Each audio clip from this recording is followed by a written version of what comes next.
sunflower oil in there. Gas mark 6, electrical mark whatever. Just heat up the pan basically. Nice cast iron pan if you want. Can. Makes sense. It's about all you need for your chicken and mushroom stew. Or cream stew. That's a relative name for it. Let's get on it. So, 3 punnets of, got the chestnut mushrooms, which have a nice nutty taste to it, which I like. You can use normal ones. 3 medium-sized onions. About 4. You can buy normal legs. You can use whatever meat you want. You can do breast, but breast tends to dry out and it's rubbish. And then I got about 4 cloves of garlic there and some garlic paste because I'm Eastern European and we have, well, I come from Dracula land and we need garlic in our lives all the time, as much as you can. That's not the most I ever put in the food, but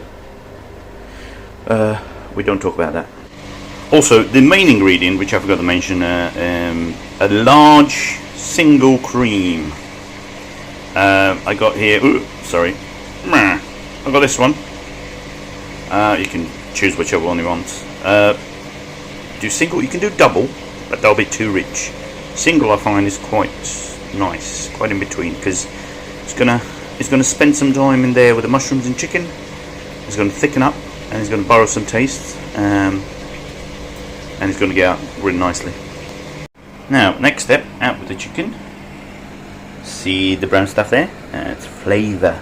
We leave that alone. We don't do anything. We just leave it there, and then we put it back on fire. In with the onions.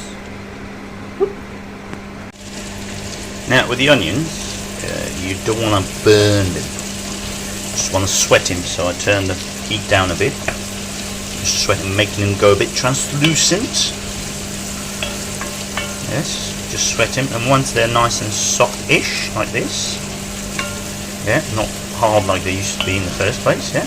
And put in the garlic, but only for a couple minutes. Again, be careful not to burn this, because this will taste poo with burn. There we go.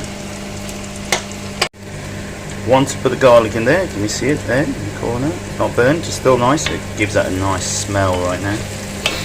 I'm drooling. Right. Once you've done that, then put in the mushrooms. Just all of them there. Ooh.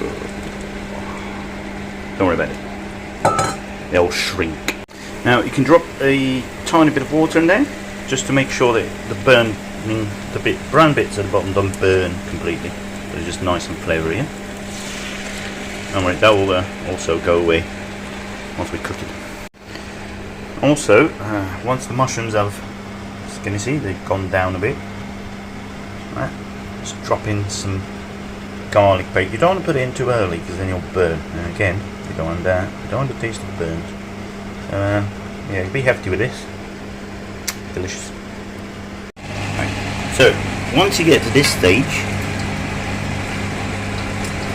the mushrooms are nice and saucy. Right. Then you drop in the cream, all of it. And your chicken. So this is a great time to season and taste, or taste and season. If you don't taste your food before it's cooked, what are you doing with your life? So when your bubbles turn from foamy bubbles to bubbles like this, they hold their shape for a bit like the witch's cauldron. Yes, it's almost, well, it's kind of ready. So what you're doing is what you have to do, put in your dill. In this case, it's whichever one you want. Actually, it's dry, fresh. In this case, it's frozen one from the allotment, and in with the dill and let it defrost. You don't have to put dill in. You can put whatever greens you want, or no greens, whatever fancy. Alright, so in with the dill. You can tell it's got a nice thick texture. This thick texture will be even thicker once it's cold. So turned off the heat now. It's just residual heat from the pan and the hob. Don't have to take it off the hob. It's good. Good. Right, it's nice and thick. Alright, so blue. Now that we have this one, it's beautiful, thick. Right, there's no chicken soup, no mushroom soup, nothing extra. It's just literally what I showed you ingredients. It gets this thick. You don't need to put anything in there. But time to make some polenta. You need water, salt, and corn flour. Coarse in this case. And after all this, if you don't know how to make polenta, that means you still have to discover fire. Yeah, don't trust you with any of these ingredients. So, as you can see there, ooh, rubbish zooming. Rock salt is down there. Ah, that's better. Seasoned it, seasoned the water. Seasoned what might sound weird, but yeah, seasoned the water. Heats up, 6. Bring it up to boil. This is still outside. There we go. It's still out here. You don't put that in there until this starts boiling. Okay, so now we're waiting for the water to come up to boiling point. And I know it sounds counterproductive, but once it starts boiling, turn the heat right down. About, in my case, I've got. Right, let me make it more obvious. So I got all these. At the moment it's at 6. And then once it starts boiling, I'm going to go all the way down to 3 or 2. I think 2, and then maybe turn up to 3. Because you don't want that boiling in your face. It's going to be like hot lava, hot yellow lava. Right, so now it was boiling. Turned it down. What you do is you add this flour to that water while mixing at the same time. Could be a bit tricky. So, oops.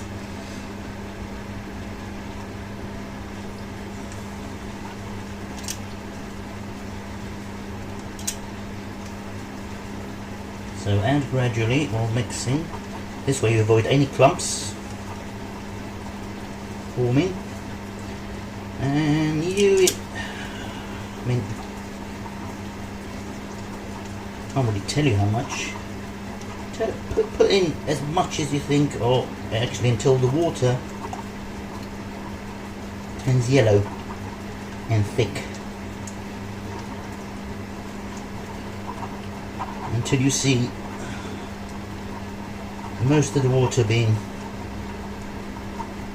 absorbed into the flour. I'll show you in a bit. And turning into a thick gloop. Yeah, thick gloopy. Okay, see that? It's nice and thick. And soon enough you'll be seeing why I told you to turn the heat down. Because once you do that, look, it's like whoop, and it's going to start boiling. So there, little volcanoes. See those little? Those are very hot. Whoop. That's why now on 2. The heat is down on 2. And you still get those. Yeah, and then you just mix around. Keeps the lumps away, as you can tell.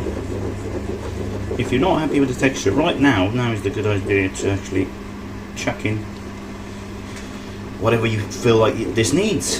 Cream cheese, butter.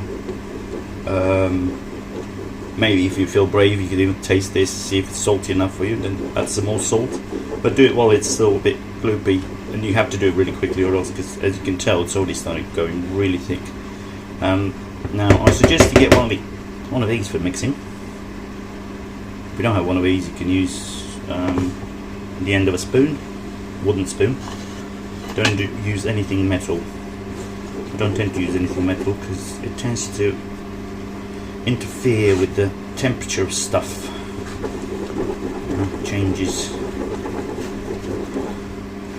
Things might not be cooking properly. So as you can tell, it's gone really thick now as it boils. And now you just need to leave it for about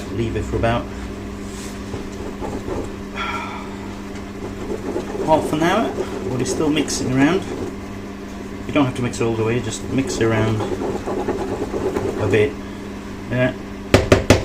Do this, and then you let it, basically what they say, you let it boil. So you let the corn flour expand and boil. That will happen because of the, can you see all the steam coming out from it, from the between the cracks.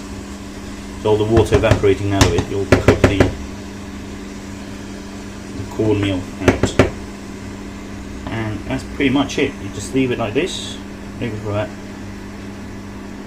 maybe 5 minutes, and then mix it again, and it's actually ready when it sticks to the bottom. And not as in a bad way, but like it forms like a little layer of dried polenta on the bottom of this. That's when you know it's cooked, and you can tell by just pulling it apart like this. See, right now there's no layer of polenta on the bottom, so we're going to leave that. We're going to let that cook nicely. Yeah, mix it a bit more if you want. As I said, you can have your cheese, whatever you want. Do this, and then taste it, see if it's salty enough. If you want more seasoning. And this is like a blank canvas, you can add whatever you want to it.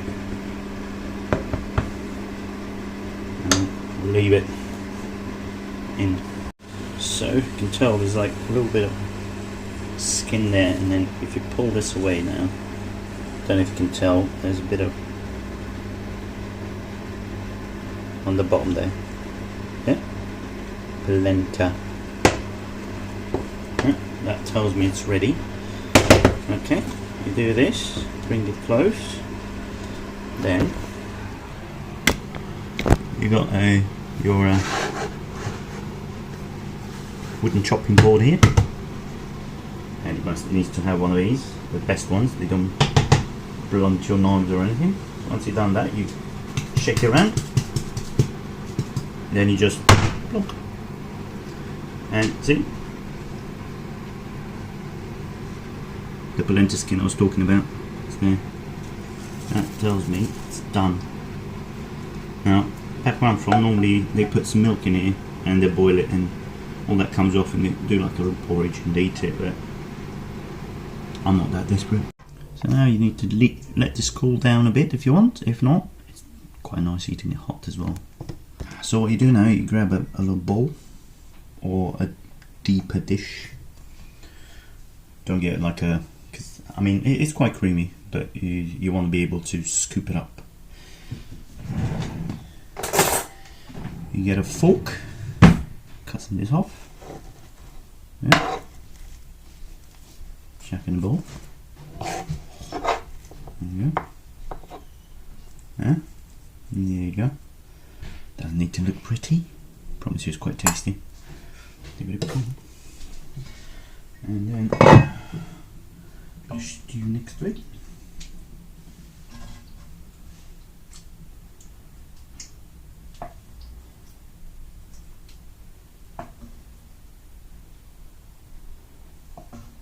Be generous.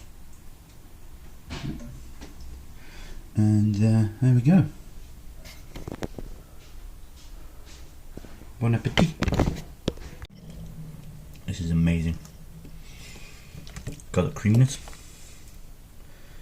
That stew. Got a nice taste of the corn flour. Mushrooms. Oh my god, chicken together. It's beautiful. That tinge of dill. Smells amazing, tastes amazing, really.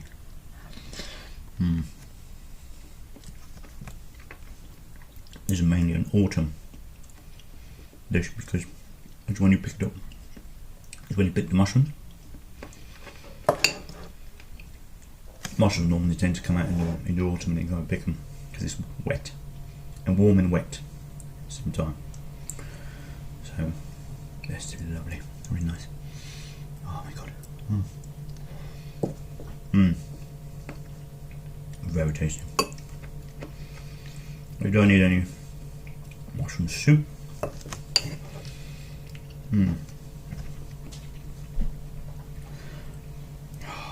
Just need basic ingredients.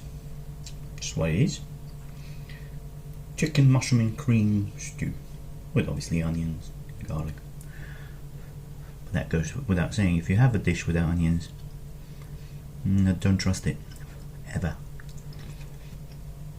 Onions and garlic lift up even now. If you do like a roast or anything like that, if you don't put onions in, why not? Hope you enjoyed this. Thank you very much. Bye.